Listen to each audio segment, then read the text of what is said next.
Welcome to Greater Good Radio Hawaii, where leaders inspire leaders. Greater Good Radio Hawaii is dedicated to social entrepreneurship. I'm your host, Evan Leong, and with me is my co-host, Carrie Leong.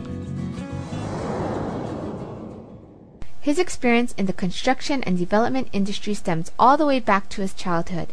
And this exposure, he has developed a keen sense of architectural beauty inspired by Hawaii's cultural diversity and physical beauty. Today, he is one of the most dynamic real estate developers in the islands. Beyond that, he is an active community leader and volunteer. Please welcome to Greater Good Radio, President of Stanford Carr Development, Stanford Carr. Welcome to our show, Stanford. Hi, glad to be here. Thank you.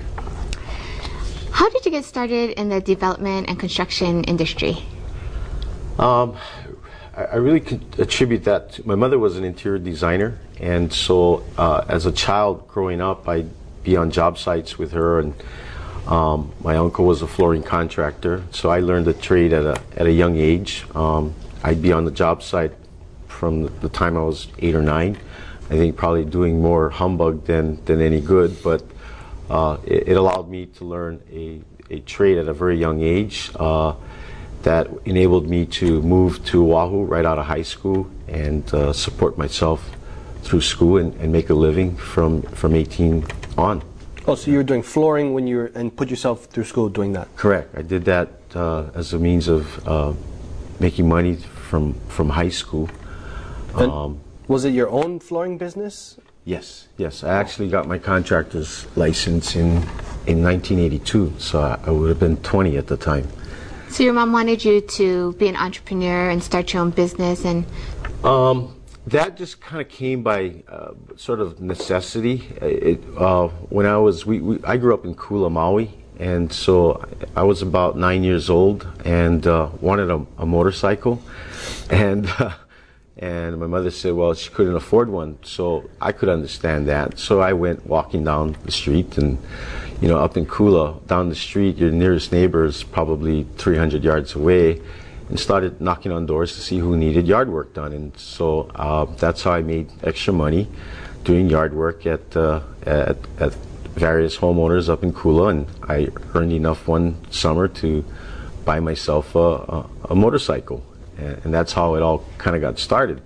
About the age of 11, my mother had bought some acreage, about 8 acres next to Kula Elementary School, and I was walking through our land there, hunting pheasants and francolins, and came across our next door neighbor who was a farmer, this guy Herbert Kogan, and I asked him if it would be all right if I'd walk on his property at times to shoot birds, because they're a nuisance to the lettuce and cabbage that he was growing, and befriended him, and actually he mentored me and sponsored me to start a farm on our property, which we started. It took about a year, every day after school and Saturdays and Sundays, and in return I'd help them on his farm and other farmers. They all kind of call it hukipau. They help each other whenever anybody needed some help. And so ultimately had about 3 acres under cultivation, growing initially with zucchini, and then eventually specialized in bell peppers and Chinese cabbage. And so that was really I would say my first career of entrepreneurism and exposure to being a business person. Was the farm. So you were running the farm at 11 years old, or well, it was 12, 13 at that time already, and it really helped me with the foundation of your work ethic. I remember Herbert telling me what you put into it is what you're going to get out of it. And it's funny because as a real estate developer today, there's a lot of correlation between farming, whether it be vegetables, flowers, whatever you cultivate. There are inherent risks that you have no control over, very much like real estate development. And you're producing a commodity that is subject to a supply-demand factors that has a fluctuation on pricing and value. So it was a good foundation. And I enjoyed farming. People have the perception that farming is very hard work. It may be, but when you're when you're that age and that's what you do, you don't think of it as hard work because that's what you get up and do every day. And you do get a lot of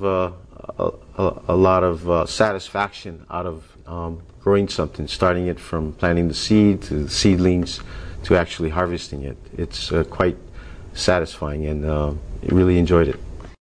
Thanks for tuning in. Stay tuned for more on Greater Good Radio.